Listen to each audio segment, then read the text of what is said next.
ঈমান আগে, আমল পরে। নামাজ সে পড়বে যার বুকে ঈমান আছে, রোজা সে রাখবে যার কলবে ঈমান আছে, কোরআন সে তেলাওয়াত করবে যে আমার কামলিওয়ালাকে বিশ্বাস করেছে, হজে সেই যাবে যার বুকে আকীদা পাকাপোক্ত আছে। ইবলিস নামাজ পড়েছে, ঈমান নাই, ঈমান না থাকার কারণে ইবলিস হয়ে গেছে। আবু বকর নামাজ পড়েছে, ঈমান আছে, আবু বকর আর আবু বকর নাই, সিদ্দিক আকবর হয়ে সবার সেরা হয়ে গেছে। ঈমান থাকলে সেরা হয়, ঈমান না থাকলে নিচে নেমে যায়। তা আমাদেরকে বুঝতে হবে। তাহলে এখন গভীর মনোযোগ। কোরআনের চেয়ে বড় কোনো কিতাব আছে? নাই। কোরআনের চেয়ে বড় কোনো দলিল আছে? এখন আসলে কোরআন কি দিয়ে শুরু? সূরা ফাতিহা। ফাতিহা মানে ভূমিকা, ফাতিহা মানে ইন্ট্রোডাকশন, ফাতিহা মানে শুরু কথা। প্রত্যেক কিছুর ভূমিকা লাগে। যেমন আগে নাম দেন নাই, আগে ভূমিকা দিছেন। মাহফিল কেন? সে ঈদে মিলাদুন নবীর জন্য। মাহফিল কেন? ফাতিহা ইয়াসদাউনের জন্য। মাহফিল কেন? ইসালে সওয়াবের জন্য। তারিখ টাইম লেখার পর বক্তার নাম, শুধু বক্তার নাম দিছে, তারিখও নাই, স্থানও নাই, সময়ও নাই, ভূমিকাও নাই। কেউ এটা পড়ে কিছু বুঝবে না। আল্লাহ সূরা বাকারা থেকে সূরা নাস, এই 30 পারা কোরআনে কি বলতে চাইছে সমস্ত কথা মালিক সূরা ফাতিহার ভিতরে দিয়ে দিয়েছে। এই সূরা ফাতিহার শানে নুজুল পড়বেন। আল্লাহ যখন এই সূরা ফাতিহা লৌহে মাহফুজ থেকে জিবরিল আমিনকে দিলেন, জিবরিল আমি এই সূরা ফাতিহা কাউরে দেই নাই, একমাত্র আমার হাবিবুল্লাহ রহমতুল লিল আলামিনকে দিয়ে দিচ্ছি। এখন গভীর মনোযোগ। সূরা ফাতিহা একমাত্র আল্লাহ দিচ্ছে কাকে? রহমতুল লিল।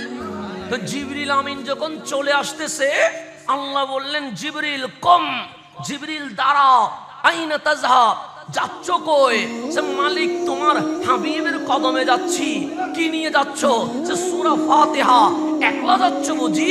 হ্যাঁ একলাই তো যাব, কারণ ইকরা বিইসমি রাব্বিকাল্লাযী খালাক এটা তো একলাই নিয়ে গেছিলাম। কুল হুয়াল্লাহু আহাদ এটাও তো একলা নিয়ে গেছিলাম। কুল আউযু বিরাব্বিল ফালাক এটাও তো একলা নিয়ে গেছিলাম। তো সূরা ফাতিহাও একলা নিয়ে যাচ্ছি। আল্লাহ বলেন না, ৭০,০০০ রহমতের ফেরেশতা নিয়া সূরা ফাতিহার আনন্দে জশ্নে জুলুস সহকারে চলে যায়। সূরা ফাতিহার শানে নুজুল, আয়াত নাজিলের প্রেক্ষাপট খুলে দেখবেন। আমার মালিক এই ফাতিহা যখন নাজিল করাচ্ছে, জিবরিল আমিন সামনে ৭০,০০০ ফেরেশতা মারহাবা বলে বলে আসমান থেকে কামলিওয়ালার কদমে এসেছে। তো যেই নবী না আসলে ফাতিহা আসে না। ফাতিহার জন্য যদি জুলুস হয়, কামলিওয়ালার জন্য এর চেয়ে আরো বড় কিছু হওয়া দরকার। কথা ঠিক কিনা?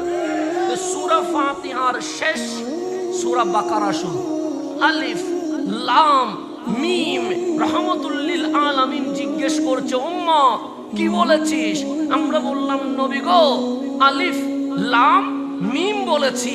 আমি বললাম আপনারা শুনছেন রহমতুল লিল আলামিন বলে আলিফ লাম মিম একটা শব্দ নয়। আলিফ একটা শব্দ, লাম আরেকটা শব্দ, মিম আরেকটা শব্দ। এই 3 শব্দ পড়তে আর শুনতে 10 সেকেন্ডও লাগে নাই। মালিক এক শব্দের বিনিময়ে 10 নেকি আমাদের সকলের আমলনামায় 10 সেকেন্ডে 30টা নেকি লিখে দিয়ে দিয়েছেন। লাভ হইছে না ক্ষতি হইছে? আলিফ লাম মিম বলতে 1 মিনিট লাগে?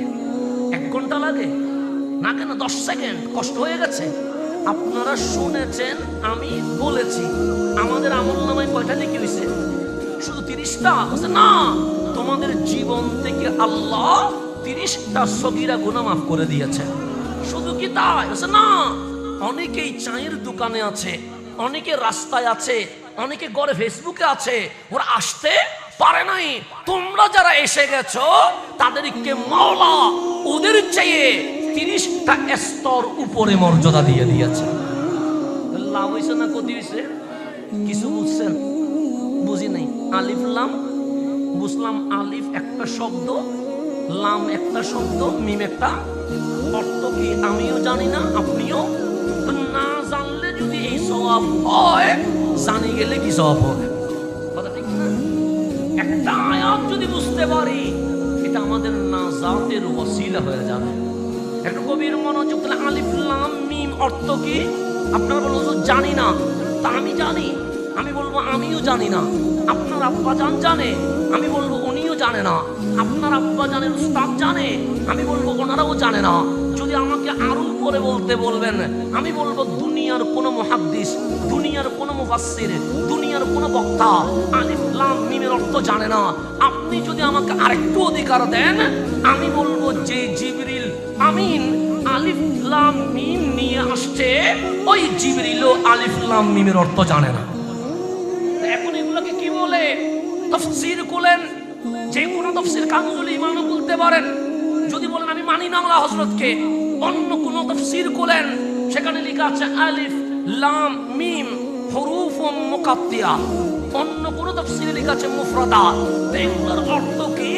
সেই অর্থ জমিনে কেউ জানে না, একমাত্র আল্লাহ জানে। এই জমিনে যিনি জানে, উনি রহমত।